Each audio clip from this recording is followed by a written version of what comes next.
صباح الخير مشاهدينا في كل مكان. قالوا قديما إن أجمل الشعر أكذبه، ولكن في حالة فارسنا فإن أجمل الشعر أصدقه. عبد الرحمن الأبنودي لامست كلماته البسطاء والمظلومين، لامست كلماته دائما أحلام المصريين في العزة، في الكرامة، في الرزق الطيب. لامست كلماته قلوب المصريين في الحب الطاهر النقي. عبد الرحمن الأبنودي هو خليط مصري من تراب هذا البلد ومن ماء النيل الطاهر. هذا الخليط أبدع وكتب، هذا الخليط أضحكنا وأبكانا وجعلنا كثيرا نشعر بالعزة وبالفخر بمصر. إنه مصري أصيل، إنه الخال، إنه هذا المواطن البسيط المتواضع الذي إذا لقيته تحس بأنك تلقى إنسانا شامخا كريما، إنسانا مصريا بمعنى الكلمة. كان وجهه مصريا خالصا، تحس فيه بالعظمة، بالكبرياء، بالألم، بالحزن، بالفرح، بالفخر. خلطة مصرية أصيلة. النهاردة واحنا بنتكلم عن الخال عبد الرحمن الأبنودي بعد ما رحل إلى عالم المولى عز وجل، بنفتكر ونعتز دائما بكل كلماته الطيبة التي تغنى بها في مصر وفي هذا الوطن العظيم، وفي أحلامنا التي تمنيناها وحلمنا بها يوما ما. إذا نولي أن أنا أرحب بالضيف الكريم الشاعر الأستاذ مصباح المهدي، عضو اتحاد كتاب مصر. أهلا بك. أهلا بك. حضرتك كشاعر يعني بالتأكيد تنظر إلى كلمات عبد الرحمن الأبنودي نظرة مختلفة عن الكل. يعني هناك من يقول إن عبد الرحمن الأبنودي هو من فصح العامية المصرية، بمعنى أنها العامية الراقية التي ترتقي بالوجدان بالأحاسيس والتي تعبر عن المصريين خير تعبير. أنت تقول إيه؟ بداية تعزية لمحبي عبد الرحمن الأبنودي في مصر والعالم العربي، ولنفسي ولأسرة الراحل العظيم أستاذة نهال كمال والابنتين آية ونور. فقدت مصر رمزا شامخا. الأبنودي حط ايده على سر طبخة شعرية تفرد بها. أنشودة البساطة يبدو للوهلة الأولى إنها عملية سهلة، لكن هي عملية عبقرية معقدة. جمل البسيطة العميقة تضع الشاعر أمام سقف لا يطاله. الأبنودي بدأ شاعرا يكتب القصيدة الفصحى هو وأمل دنقل، وهذا يعني أنه مثقف، أنه لديه خلفية كبيرة من امرئ القيس حتى محمود حسن إسماعيل. الأبنودي استوعب كل هذا وامتلك ذاكرة لا تغادر صغيرة ولا كبيرة، وامتلك شاعرا داخله كما يقول هو الراجل اللي بيكتب الشعر جوه عندي ملوش دعوة بالمتغيرات، ملوش دعوة بالمرض، ملوش دعوة بالحزن. كان متفائل، كان يحب الحياة. بالعكس أنا أرى أنه بسط الشعر، مش يعني، والفصاحة هي الإبانة ليست المعاظرة والكلام في اصطلاحات ضخمة. الأبنودي استطاع أن ينتج شعرا يستقبل المواطن كأنه هو الذي قاله. استطاع أن ينقل الأغنية من الشباك والأغاني الحب هو له تعبير يعني ما فيش داعي أقوله، لأغنية خشنة تليق بالمواطنين في الهامش الذي يستوعب أكثر مما يستوعب المتن. فغنى العدوية وغنى تحت الشجر يا وهيبة ببساطة شديدة. تحت الشجر قاعدة بتتعاجبي، دي برتقانة ولا ده قلبي. ببساطة شديدة والله صورتك دي تنفع تزين الجرانين. استطاع أن ينقل الأغنية من عليائها لهذه التعبيرات، بساطة الريف المصري، التعبيرات البسيطة.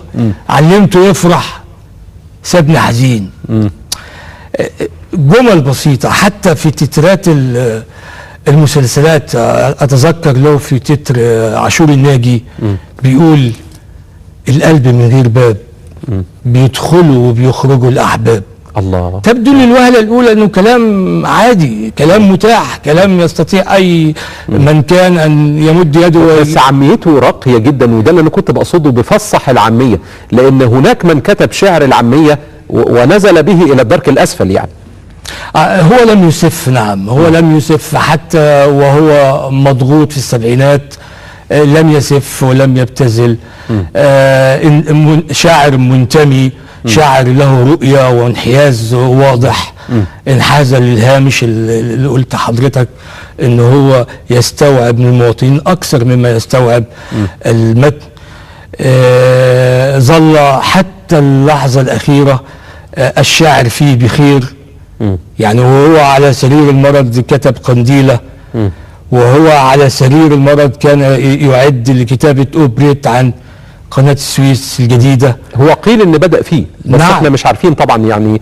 انا كنت يسأل الأستاذة نهال كمال عن هذا الأمر يعني. انا على اتصال به دائما، حتى يوم الأحد الصباح عملوا العملية كانت اللي بترد الأستاذة نهال عليا، لكن الأستاذ عبد الرحمن نسيج وحده. يعني في هذه السن 76 سنة، في هذا الظرف الصعب، رئتين، عمود الفقري، وشوية رجله بتوجعه، وشوية. عبد الرحمن الأبنودي كان زي ما هو قال في آخر لقاء تلفزيوني يوم 7، قال إن الراجل اللي بيكتب الشعر ملوش دعوة الرئتين دولت في جنب، واللي بيكتب الشعر في جنب تاني. فكان نشيط جدا، قارئ نهم في هذه السن، متابع جيد لما يكتبه الشباب. رحم الله عبد الرحمن الأبنودي، الله يرحمه ويحسن إليه. طب حضرتك كنت بدأت في تحليل للمعاني الجميلة لأغنياته، بدأت بأغنية تحت الشجر يا وهيبة يا مكلنا برتقان، ويعني تناولت أشياء أخرى. إيه المعاني اللي تفرد بيها عبد الرحمن الأبنودي في شعره العامي عن الشعراء الآخرين اللي مش ممكن نلاقيها مثلا في أحمد رامي أو في صلاح جاهين أو خلافه وخلافه يعني؟ لا، صلاح جاهين واحمد رامي حاجتين يعني. صلاح جاهين ده حاجه وده حاجه. صحيح، صلاح جاهين استاذ، يعني اذا قلنا فؤاد حداد، صلاح جاهين، الابنودي، هؤلاء المثلث الجميل الرائع، هذا المثلث الجميل الرائع هو اللي مسلمنا قصيدة الشعر العامية في آخر نسخة لها. في الأبنودي كان نفسه، كتب نفسه دون معاضلة، ببساطة شديدة. أحبه الناس بقدر قربه منهم، بقدر حبه لهم. ما احنا عايزين بقى نعرف بلاغته في اللغة العامية وتفرده في المعاني اللي اختلف فيه عن الآخرين. ما هو يعني بأمثلة يعني في تحت الشجرة وهيبة، ومال علي مال، وأغاني رشدي تحديدا، لأن أغاني رشدي شبهه، وبليغ مصري جدا، مصري بامتياز، والأبنودي مصري بامتياز، والثلاثة عملوا حالة جديدة. عبد الحليم اللي جاء على أرضية رشدي، مش رشدي اللي راح على أرضية عبد الحليم. عبد الحليم طلب، غنى أنا كل ما أقول التوبة، وغنى الهوى هوايا، وغنى أغنية في فيلم اللي هي حتى في أحضان الحبايب شوك قلبي. لكن الأغنيتين اللي التاريخ هيتوقف قدامهم طويلا. الاغنيه اللي قالها عقب النكسه والناس كلها عدى النهار بتلطم الخدود. واحد المشايخ الاجلاء قال لقد سجدت لله شكرا يوم نكسه. عبد الرحمن الأبنودي راهن على قوة وصلابة هذا الشعب. علم أن النصر قادم لا محالة، رغم أنه كان للتو خارج من سجن عبد الناصر، لأنه فصل بين هذا وبين حبه لهذا الوطن الذي آمن به، وآمن أنه سينتصر وأنه سيعبر نكسته إلى انتصار عظيم. عدى النهار والمسيح وقصيدته الشهيرة أحلب بسماها وبترابها. عبد الرحمن الأبنودي وضع إيده على خلطة عجنة تخص عبد الرحمن الأبنودي. سر الصنعة سر الصنعة. الخلطة هي البساطة. كيف تصطاد الصيد الغالي بعدة بسيطة، من غير معاضلة، من غير افتعال، من غير. هو كان يكره المحسنات البديعية، لذلك كان بيهرب منها يعني. وكان بيكره الإغراق في الموسيقى الصاخبة. هناك من الباحثين أستاذ الكريم من تحدث عن الدراما في قصائد عبد الرحمن الأبنودي العامية، ولكن إذن لي قبل الإجابة عن هذا السؤال نذهب لمشاهدة هذا التقرير وارجع ليك ضيف الكريم.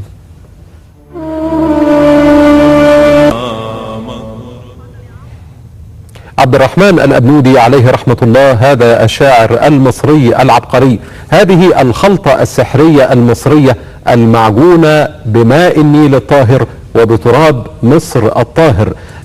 اسمحوا لي أرحب بضيف كريم انضم إلينا في جلستنا، هو الأستاذ الدكتور يسري العزب، أستاذ الأدب بجامعة بنها وعضو مجلس إدارة اتحاد الكتاب. مرحبا بك دكتور. أهلا وسهلا. كنت طرحت قبل هذا التقرير اللي استمعنا إليه حالا على ضيف الكريم الشاعر مصباح المهدي سؤال عن أحد الباحثين الذي كتب عن الدراما في شعر عبد الرحمن الأبنودي.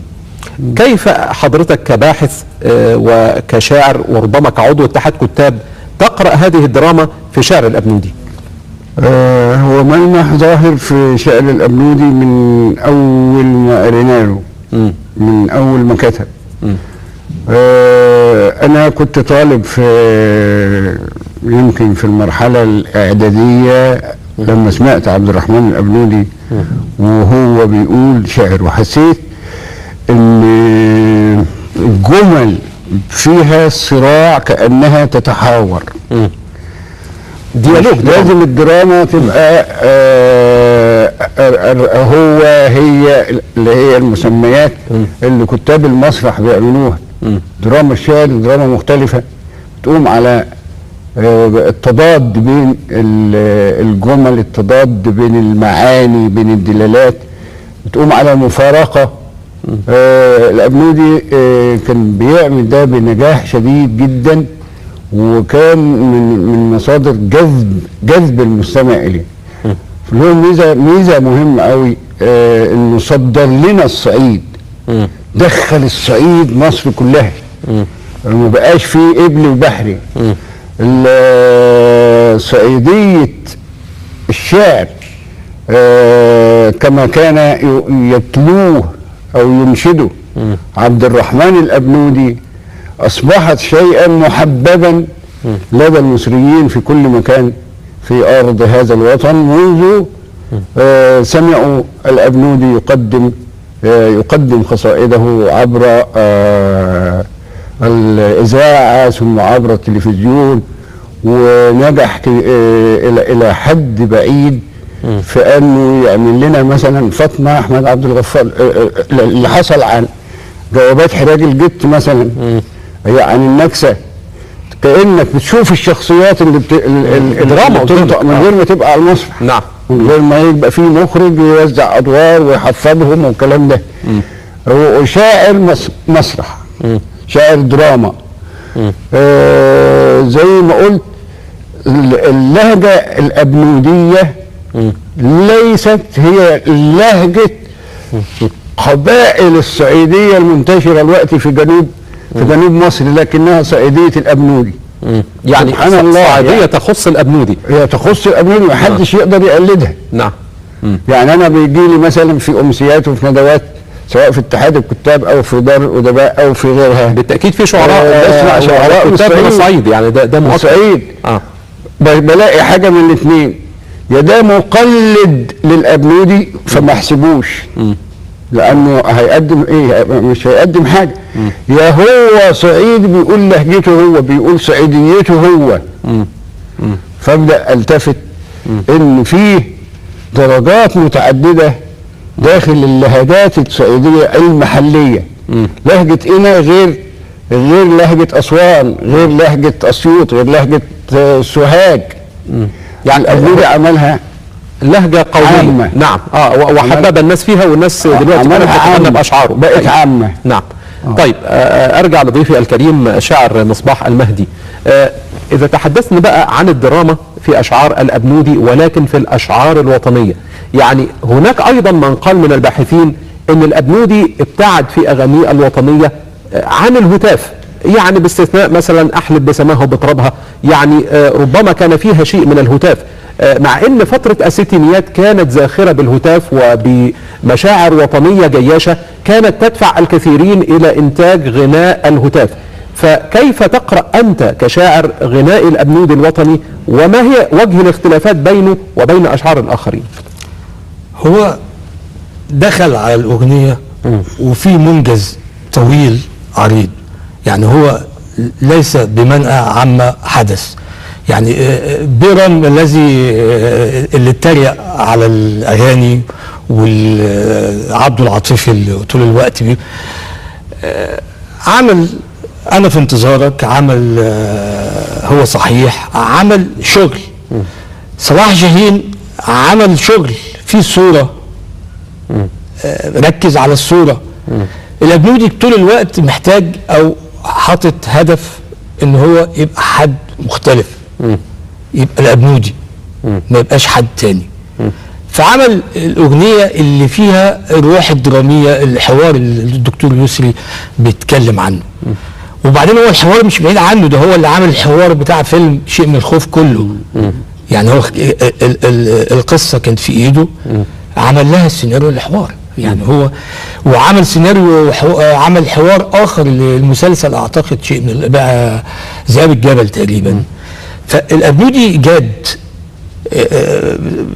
اذا عهد اليه بشيء بيعمله وبجد.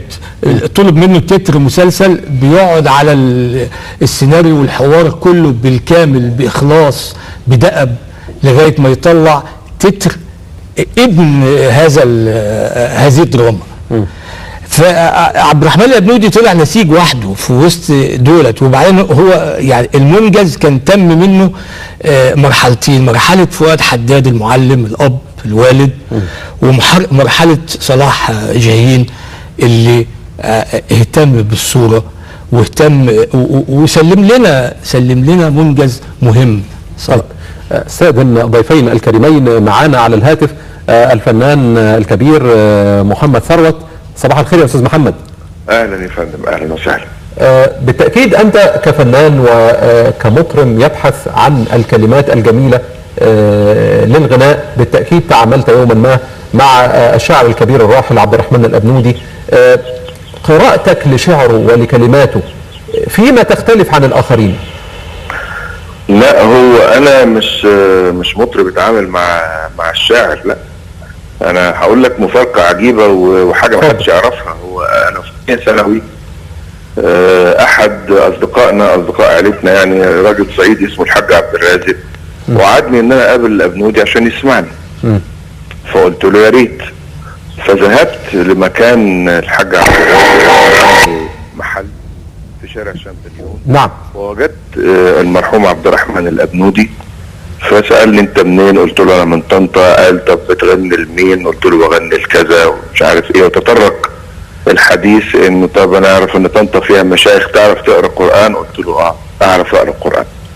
وقرأت القرآن امامه واعجب اعجاب شديد جدا، وحتى ظل يذكرني بهذه الواقعة بعد ما التقينا وتعاملنا عشرات السنين، بقالي معاه اكثر من 30 سنة. توطدت العلاقة، ولما قدمني الفنان محمد سلطان هو الحقيقة كان مهتم بيا وبصوتي، فقال لي انا رشحتك للإذاعة الأغنية في عيد الأم، هيلحنها الفنان جمال سلام. وكانت أغنية أمي اللي يمكن كتير من الناس ما يعرفوهاش، كتب فيها الحقيقة معنى رائع جدا، بيقول: يا أول صوت ناديته وفي لساني لقيته، وقالوا قلبي بصوته كان انتي يا أمي، يلي حمل همي فين ممشي تسمي، يا ساكنة في دمي وفي اسمي يا أمي، واما كبرت يما تهت في وسط الزحمة، وفضل طعم الضمة ضمتك يا أمي، فين أيام الطفولة والمدرسة الأولى والضحكة بسهولة، وكل ده يا أمي، بصي على الصغير لما كبر وتحير، والكون ما عادش صغير زي ما كان يا أمي. الله. وتوالت الأعمال بعد كده مع الراحل القدير عبد الرحمن الأبنودي، فبدأنا بقنبلة سنة 83 تحديدا اسمها بلدي، وأنا شاكر غنينا أغنية كانت رائعة. إن كان على القلب إلى الآن بلدي موجودة. بلدي هي نبض التفاؤل، نبض الأمل، ونبض أيضا يحسس المشاهد والمستمع بمصر وقيمة مصر. قلت يا بلاد الثورة العربية يا مصر يا أم الوطنية. وأيضا المقطع الآخر اللي هو الناس حبته قوي: واملى كفوفي من نيل واشرب حلوة المية لو مصرية. يعني كانت هذه الأغنية بتذاع بكثرة في فترة الثمانينيات وربما بعض التسعينيات، ولكن تراجع إذاعتها في الفترة الحالية. هل أنت في يعني إحساس بالظلم تجاه هذه الأغنية يا أستاذ محمد؟ والله الإحساس بالظلم كبير. يعني أنتوا كإعلاميين المفروض بصراحة أنكم تبقوا دارسين المواقف كلها وشايفين الناس كلها وشايفين الأعمال كلها. لما تيجي مثلا أغنية زي مصر يا أول نور في الدنيا شق ظلام الليل، دي مش هتتكرر تاني خلاص. لما بيقول لها لو ملت كده الدنيا تميل، اللي حصل في يناير ده ان مصر لما مالت كده الدنيا كلها مالت. الاغنيه دي كتبها الأبنودي من 25 سنه. نعم. يعني النهارده اما بيقول لها يا عروسه النيل يا سمره يا اصيله يا ابيه، انت مهما يقولوا عنك وردة الامه العربيه. هتفكري الكلام ده؟ الله. تعالى بقى شوف الأبنودي النهارده لما غنينا للاطفال مع عمار الشريعي. انت في صباح الخير يا مصر ساعة ما بسمع كل بلاد الدنيا جميلة لكن اجمل من وطني لا. واحد قابلني اول امبارح، كنا في حفلة اطفال لمؤسسة الحصري عاملين اغنية كل بلاد الدنيا جميلة، ففاجئني بحاجة. قال لي يا استاذ محمد انا غنيت الاغنية دي معاك وانا طفل، وجاي النهاردة بنتي بتغني نفس الاغنية في كيشي. فانا بكلمك ليه؟ بكلمك ان الأبنودي ده مشوار معايا انا يعني متلازم، يعني عائليا يعني شخصيا، اخويا الكبير عارف ازاي. فعمل لي بقى كان يختار لي الاغنيات يقول لي هتغنيها، يعني هتغنيها مثلا ورق الشجر ومشكلتي مش انتي من اهم محطات محمد ثروت، بلد الحبايب بلدي يمين يوديني، شفت المراكب رايحالك قلت لها تقول لك كيف حالك، ليل الغربة قاسي وحالك ولا حد يقول للعين مالك. كل محطة مع الأبنودي بالنسبة لمحمد ثروت محطة هامة جدا. لما صلحونا العرب ورجعوا لنا كتب لو قالوا الحب هقول الحب بلادي، وان فرحة مصر يكون اجمل اعيادي، لمصر قلب طيب وغير كل القلوب، وشمس مصر دايما ما تعرفش الغروب، المسلم والمسيحي في حبها يدوب، وما عندناش حكاية شمال ولا جنوب الله. علشان ده الشعب فيها غير كافة الشعوب. الله الله يا أستاذ محمد، يعني فعلا شيء رائع جدا. هذا لعلمك انا يوم السبت ان شاء الله عندي حفل تحرير سيناء. فاكر 25 ابريل في حياتنا هو اخر شبر خدناه من سيناء في حضننا، كان 25 ابريل. نعم. انا بهدي الحفلة كلها، وكلمت السيد محافظ جنوب سيناء قلت له اسمح لي يا فندم، انا ههدي كل اغنيات هذا الحفل هتكون من شعر عبد الرحمن الأبنودي عاطفي ووطني. نعم. وفي ذكرى سينا اللي هو كان بيحبها، اللي كتب لها صباح الخير يا سينا، وكتب لي كل اغنيات الوطنيه. وايضا هغني له هكتب جواب لحبيبي واقول له طفر قطر المحطه فكرني بالحبايب. فالأبنودي ما ماتش، خلي بالكم يا جماعه، محدش بيموت في مصر من العظماء خالص. الفنان لا يموت ابدا. استاذ محمد ثروت، يعني يبقى شعره ويبقى صوته ويبقى عطاؤه تتداوله الاجيال. الفنان الكبير الاستاذ محمد ثروت، يعني نعزي انفسنا ونعزيك في فقد الأبنودي عليه رحمه الله.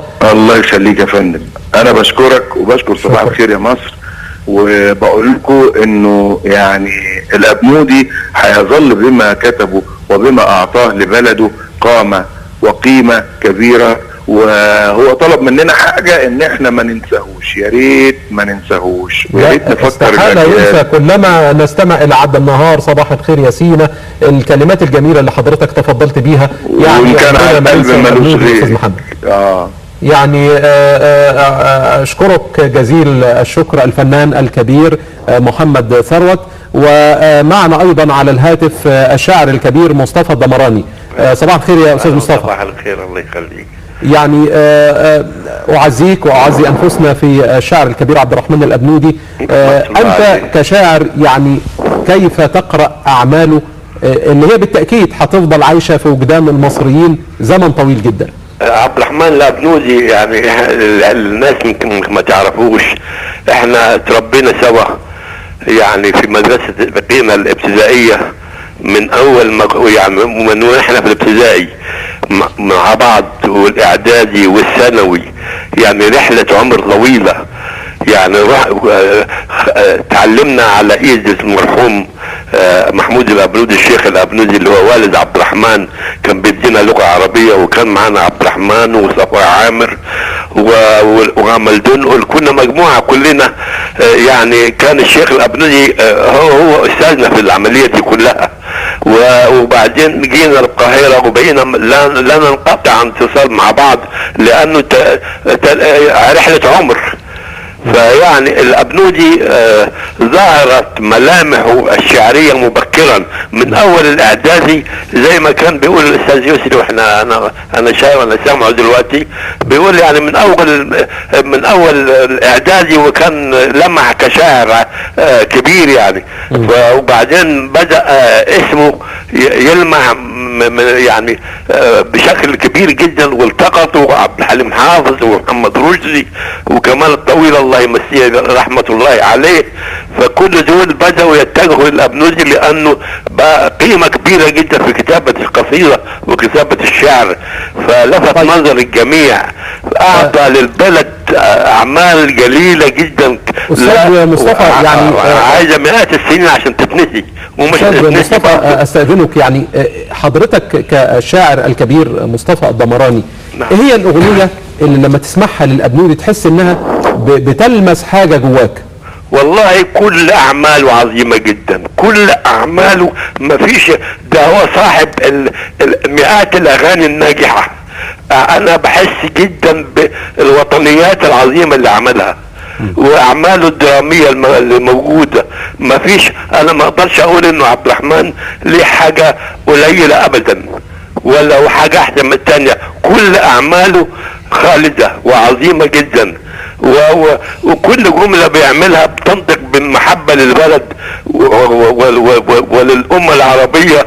ويعني عبد الرحمن لا يعوض أبدا يعني. الشاعر الكبير الأستاذ مصطفى الدمراني، أشكرك جزيل الشكر لوجودك معنا عبر الهاتف في صباح الخير يا مصر. أرجع للضيفين الكريمين دكتور يسري العزب أستاذ الأدب بجامعة بنها وعضو اتحاد الكتاب. يعني هل هناك مدرسة نشأت، يعني أو بمعنى أصح هل هناك تلامذة نجباء للشاعر عبد الرحمن الأبنودي؟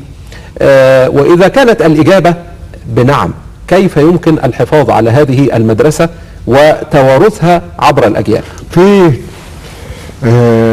مراحل لازم يبقى في كل مرحلة رواد أساتذة عشان يقدروا يفيدوا تلاميذهم من غير اتفاق ومن غير اي حاجه.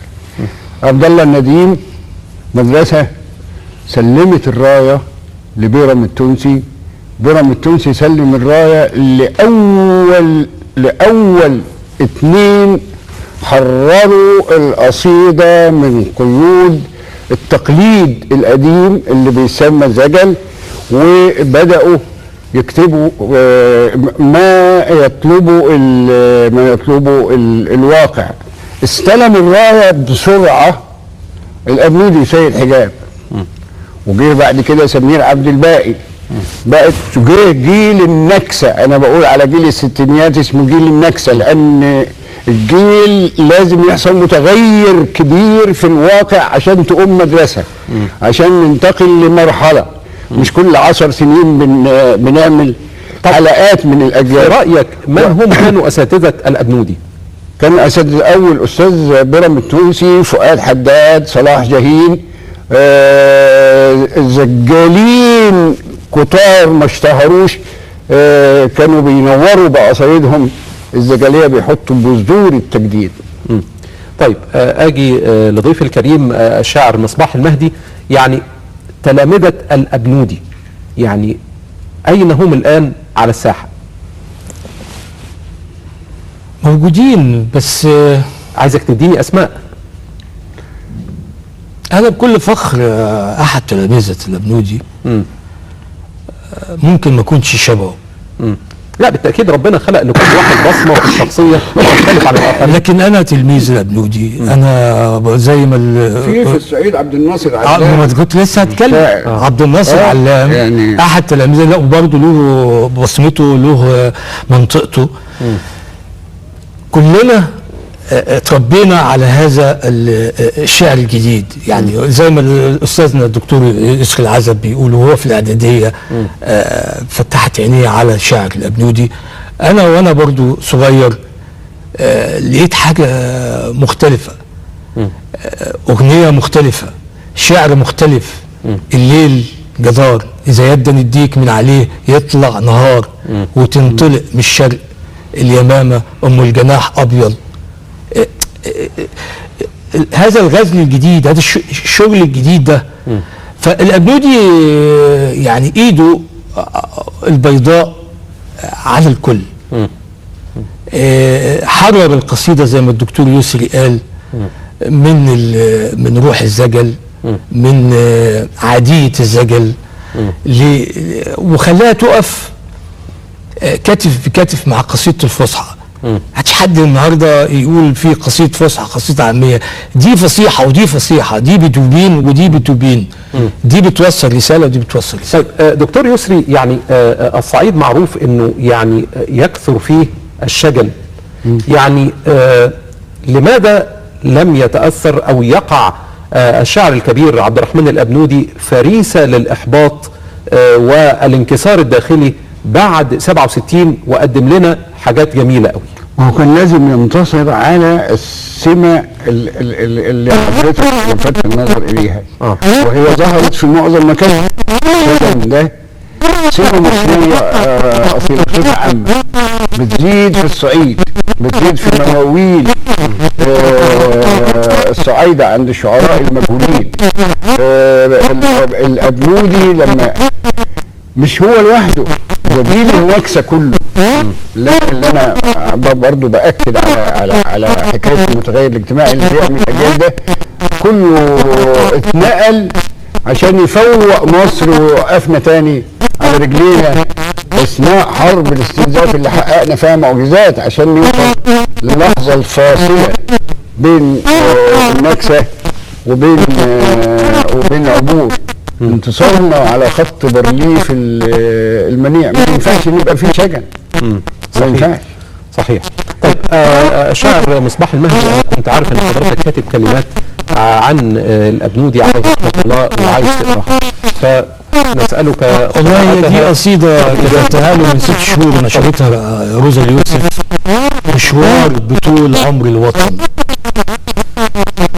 قلب الوطن قلبك يا خالد، هاتيك تفاصيل ما جرى منه إليك، يفرح يعود صوتك صبي، عصفور نبي، شايف وسامع مطلع على الغيب، لديك علم الكتاب، ما انتاش في منقع للعذاب، استخلصك شاعر إمام، ما انتاش صدى ولا رد فعل، ضابط على ساعة الوطن ساعتك، الكلمة دي بتاعتك والكلمة دي بتاعتك، مطرح ما بيكون الوطن نلقاك معاه، وجعه وهناه، في النكسة شفت الفجر جاي، عدى النهار، من الليل بينعس عالسواقي وعالبيوت، من ليل جدار، للنصر زين كل دار، للانتصار 30 سنة كان وقت مستقطع وجاي، هدف المباراة وانتصر، دم الشباب اللي انت سميته البديع، رئتيك اكيد اتحملوا من دار لدار، مشوار بطول عمر الوطن، رئتيك فتوه، رئتيك تعيد بعادم رصاص للناس هوا يتنفسوه، الشعب ده الأبنود أخوه، ولابد يتحمل أبو الناس عنهم، ويعض قلبه الخوف فهم مين ما اتقتلش، منقوش في قلب الخلق وحش، صدرك المنقوع أسى، منه بنتنفس أمل ونعيش أمان. رحم الله الأبنود. دكتور يسري، يعني بالتأكيد تريد أن تدلي بضربك في هذا الملتقى، يعني نقول محبة ونقول يعني إجلالا لهذا الشعر الجميل اللي هو أثر في وجدان المصريين كلهم. يعني هو أنا عايز أقول إن الأبنودي حي فينا، حي في كل اللي حبوه، في كل اللي حسبوه، في كل اللي انتظروه. أنا شخصيا سأبقى منتظرا مقابلة الأبنودي بصحته الشعرية والبدنية الكاملة، يساعدني على قهر الألم وقهر المرض، يساعدني على تجاوز ما أنا فيه إلى الأحسن، كما يساعد مصر كلها الآن بكل ما ترك لنا من أثار خصبة وخضرة وريانة وجميلة. يعني الأبنودي هذا الشاعر العظيم الراحل عليه رحمة الله، يعني أثر فينا كلنا، أغانيه مست قلوبنا، مفيش حد فينا ما تأثرش بغنائه الوطني وشعره اللي هو يعني كان يتحدث دائما عن عز مصر حتى في أحلك اللحظات. الأبنودي عليه رحمة الله يعني سنذكره في كل مناسبة وطنية. السويس الجديدة، وقيل انه كان بدأ في كتابة موال لقناة السويس الجديدة، يا رب يكون بدأ حتى ببعض الأبيات، ربما تكملها إحدى بناته، ربما يكملها شاعر آخر، لكن مش ممكن تحدث مناسبة زي كده ما يكونش الأبنودي موجود معنا فيها. رحم الله الأبنودي هذا الشاعر الكبير. ويعني نقول ايه، نقول مصر ولادة، مصر عظيمة، مصر كل يوم هيكون فيها شاعر جديد وأمل جديد وبكرة جديد. أشكر الضيفين الكريمين الدكتور يسري العزب أستاذ الأدب بجامعة بنها وعضو مجلس إدارة اتحاد الكتاب، الشاعر مصباح المهدي عضو اتحاد كتاب مصر، وخالص العزاء لكل المصريين وللأستاذة نهال كمال وللكريمتين العزيزتين للشاعر الكبير الراحل الخال عبد الرحمن الأبنودي. نشوفكم وتشوفونا على خير إن شاء الله، وإلى اللقاء.